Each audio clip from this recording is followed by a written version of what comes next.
महोदय, पुणे जिल्ह्यामधील पुणे उर रुग्णालय हे जिल्हा रुग्णालय आहे आणि तिथेही अशीच बेकार अवस्था आहे आणि अशा अवस्थेमध्ये तिथल्या बेडची म्हणजे आयसीयूच्या बेडची संख्या वाढणार का? आणि त्याचबरोबर NICU म्हणजे लहान मुलांच्या साठीचे जे काही आयसीयू असतं तर ते आपण तिथे करणार आहात का?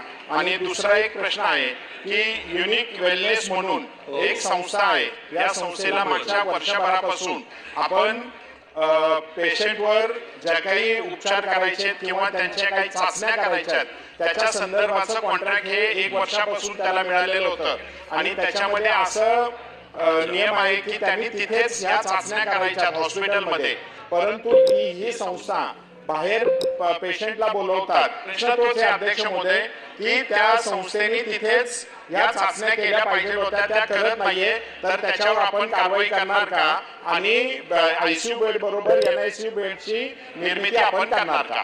अध्यक्ष महोदय, पुणे जिल्हा रुग्णालयामध्ये आयसीयू बेड आपण 6 वरून आता 14 केलेले आहेत. NICU बेड सुद्धा आपण त्या ठिकाणी निर्माण करू आणि लवकरच 200 बेड सुपर स्पेशालिटी हॉस्पिटलचा सुद्धा प्रस्ताव आपण तयार केलेला आहे. त्यानुसार त्या पुणे जिल्हा रुग्णालयाची सुद्धा क्षमता वाढवण्यात येईल आणि आपण ज्या क्लिनिक वेलनेसच्या बद्दल सांगितलेलं आहे त्याच्यावरती सुद्धा कारवाई चौकशी करू आणि जर दोषी आढळले तर कडक कारवाई त्यांच्यावरती करू.